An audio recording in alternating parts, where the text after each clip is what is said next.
Interrogative का देखेंगे हम कि अगर हमारा जो एक्टिव सेंटेंस होगा वो इंटेरोगेटिव में हो, मीनिंग है WH वर्ड में हो।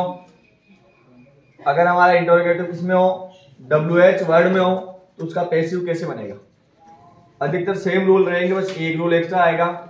जहां पे WH वर्ड है वहां पे WH वर्ड आएगा, और जहां पे हेल्पिंग वर्ब है वहां पे हेल्पिंग वर्ब आएगी। वो की वो हेल्पिंग वर्ब नहीं आएगी।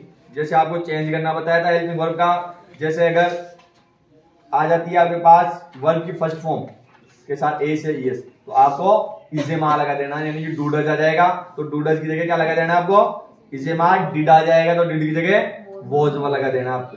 समझ में आ गया? जैसे हम करते हैं, एक देखते sentence, what do you want, what do you want. मान लो ये एक हमारे पास एक सेंटेंस है।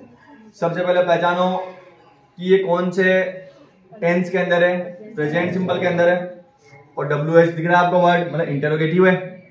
ठीक है, तो आपको क्या करना है, WH वर्ड की जगह WH वर्ड लगाना है। क्या वही लगाना है क्या? तो हाँ वही लगाना है। ठीक है, यानी व्हाट है तो व्हाट लगा दो।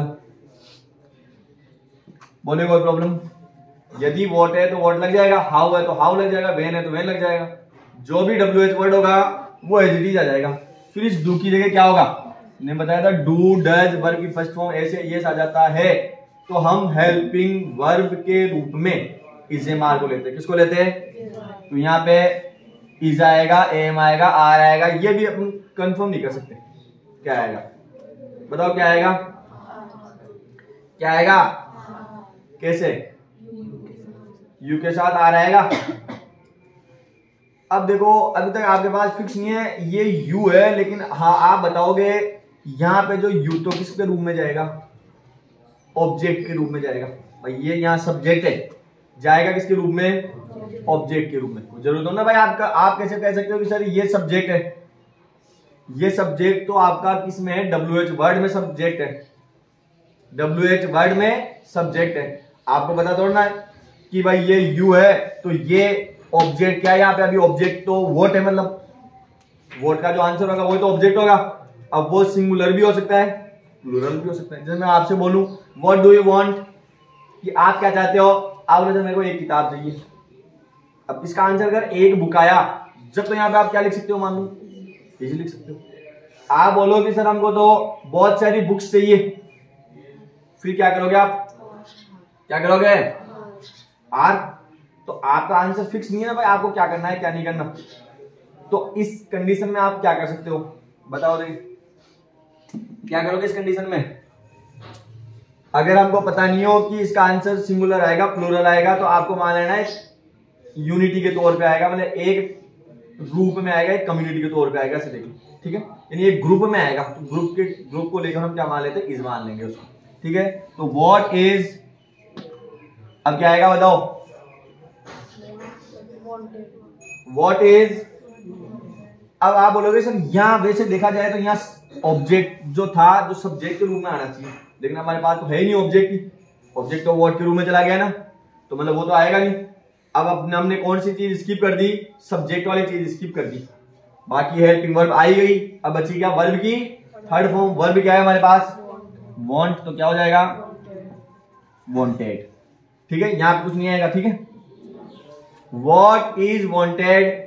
अब क्या लगेगा? वर्ब की थर्ड फॉर्म के बाद में बाई, तो यहां क्या लग जाएगा? बाई। और यू का क्या होता है? यू होता है, और ये क्वेश्चन मार्क, इसलिए यहाँ पे आर नहीं लगेगा। समझ में आ गया? हाँ, अगर मान लो हमको इंडिकेशन होता है कि भाई इसमें प्लूरल ही आएगा, तो हम किसका यूज कर सकते थे? आर का। अदरवाइज हम आर का यूज नहीं करेंगे। समझ में आ गया आपके? क्या आया? क्या आया? यदि हमको ये पता नहीं हो कि ऑब्जेक्ट सिंगुलर है प्लूरल है क्या है, तो हम उसको सिंगुलर मानते हैं। जैसे आपको किसी का जेंडर पता नहीं हो ना, कि जैसे मान लो वह आदमी है या वह औरत है, कोई पता नहीं है जेंडर के बारे में, तो आप अधिकतर क्या लगाओगे? ही लगाते हैं। क्या लगाते हैं? समझ में आ गया क्या? वैसे ही अगर आपको सिंगुलर और प्लूरल के बारे में नहीं पता है, तो आप क्या लगाओगे? समझ में आ गया? अब एक और होता है जो हु वाला होता है, इसमें थोड़ा सा आपको चेंज करना है। हु ब्रोक दिस टेबल, मान लो ऐसा कुछ आ गया। इसका अर्थ क्या है, इस टेबल को किसने तोड़ा या कौन है इस टेबल को तोड़ने वाला। ठीक है, अब आप मुझे बताओ इसमें कौन सा टेंस है? Past simple. कैसे पता चल रहा है? ब्रोक से, ये वर्ब की सेकंड फॉर्म है। क्लियर है क्या? अब कैसे होगा, तो आपको ध्यान रखना है हु वाले में अगर कोई भी हु से स्टार्ट हो रहा है तो आपको उसमें जो स्टार्ट करना होगा WH वर्ड के तौर पे लेना पड़ेगा, वो लेना पड़ेगा बाय हुम। क्या लेना पड़ेगा? समझ में आ गया?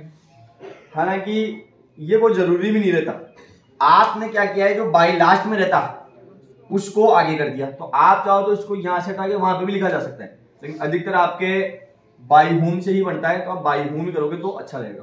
तो जरूरी नहीं है, आप उधर भी कर सकते हो। तो बताओ क्या करोगे? सबसे पहले बाय हुम, बाय हुम कर दिया। अब क्या करना है आपको? मेन वर्ब लगानी है या हेल्पिंग वर्ब लगानी है? Helping verb. क्या लगेगी?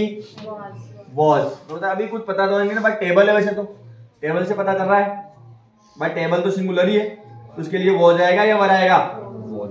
तो बाय होम वॉज, अब क्या आ जाएगा हमारा? सब्जेक्ट आएगा क्या, यानी कि जो ऑब्जेक्ट है वो सब्जेक्ट के रूप में आ जाएगा। तो दिस टेबल का क्या होगा? दिस टेबल या दैट टेबल? दिस टेबल या दैट टेबल? दैट टेबल क्यों होगा? क्या? दिस का दैट हो जाता है, क्यों? टाइम के अनुसार चेंज कर देते हैं। तो ठीक है, तो आपको क्या करना है? दिस की जगह दैट कर देना है। तो that table, by whom was that table broken. और ये इसका क्या बन जाएगा? पैसिव। हाँ, आप चाहो तो इस बाय को यहां से हटाकर यहां पे भी शिफ्ट कर सकते हो, लेकिन दोनों जगहों में से एक ही जगह आपको लिखना है। अधिकतर आप वहीं लिखते आए हो तो आपको वहीं लिखना है। जैसे मैं आपको एक देता हूं, इसका आपको बनाना है हु डिड इट। इसका बना के दिखाओ क्या होगा? Who did it. ये आपको करके लाना है, हु डिड इट। इसका मतलब क्या है? ये किसने किया, ये किसने किया। जल्दी